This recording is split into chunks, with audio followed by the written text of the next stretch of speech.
Saking bersemangat, Presiden Prabowo di hadapan para buruh hari peringatan Hari Buruh ya. Beliau berpidato berapi-api sampai melepaskan kemejanya dan dilemparkan di lautan massa ya.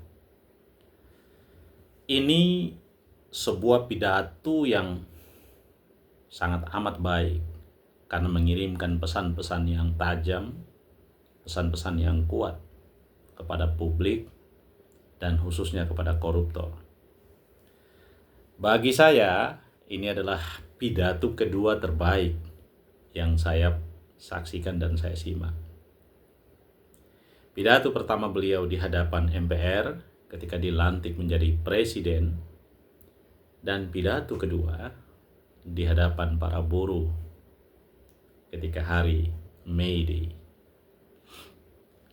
Dengan lugas, tegas, sistematis, terstruktur, beliau katakan, saya mendukung undang-undang perampasan aset. Wow, mengejutkan, dan itu sebuah pernyataan yang ditunggu-tunggu oleh rakyat Indonesia di tengah kondisi Indonesia yang sedang berada dalam himpitan krisis korupsi yang semakin masif. Tentu sikap presiden dalam kaitannya dengan pengesahan undang-undang perampasan aset koruptor itu sangat amat diperlukan. Beliau lugas mengatakan, saya mendukung. Wow, saya sangat tercengang dan seketika saya berpikir habis para koruptor. Anda yang korupsi ini habis. Anda pejabat-pejabat yang ada di lingkaran presiden, Anda di kabinet, di DPR yang suka main-main anggaran, yang suka nakal, ya, habis Anda ketika undang-undang ini disahkan. Itu seketika saya berpikir begitu.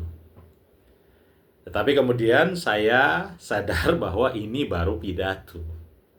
Dan pidato ini hanya diulang-ulang. Nah, saya berpikir dan menyarankan kepada Bapak Presiden, kalau kemudian pidato ini dikonkretkan.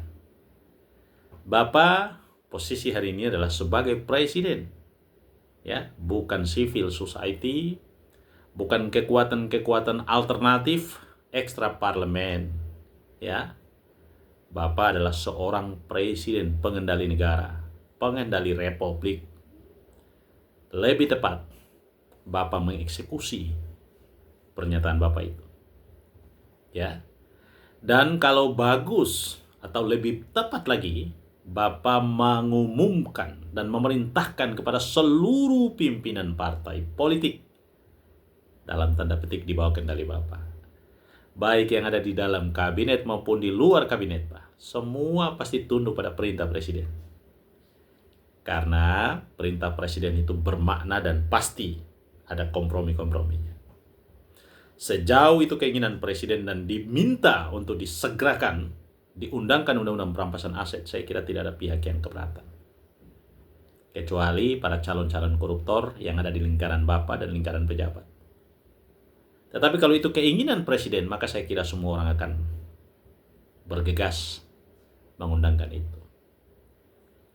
Kenapa? Para pejabat itu selama ini, terutama DPR dan pemerintah, selama ini menghindari mengundangkan undang-undang perampasan aset karena mereka tidak ingin undang-undang ini disahkan, kemudian hanya menguntungkan, ya, rakyat Indonesia yang berharap tidak ada korupsi dan merugikan mereka para calon koruptor.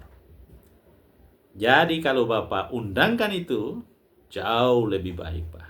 Itu akan menambah optimisme rakyat Indonesia bahwa Bapak benar sungguh-sungguh ingin memberantas korupsi. Ingat, Pak, Republik ini sudah ada di ujung tanduk. Korupsi sudah masif terstruktur, Pak. Selain hukum yang lemah, sanksi yang lemah, pengawasan yang lemah juga, presiden tidak tegas dalam soal korupsi. Karena itu, tunjukkan kepada rakyat bahwa Bapak memiliki komitmen dan sikap yang tegas dalam kaitannya dengan memberantas korupsi. Dan lebih tepat lagi, Bapak sampaikan pernyataan itu di hadapan parlemen, Pak, dan pemerintah, Pak, di mana dua-duanya memiliki fungsi legislasi, Pak. Bapak langsung perintahkan pada pemerintah, ayo ajukan segera pembahasan rancangan undang-undang perampasan aset, karena draftnya sudah ada di DPR, Pak, tinggal disahkan, Pak. Kalau itu Bapak lakukan, insya Allah, Pak, optimisme publik akan tumbuh angkat bangkit dengan sendirinya.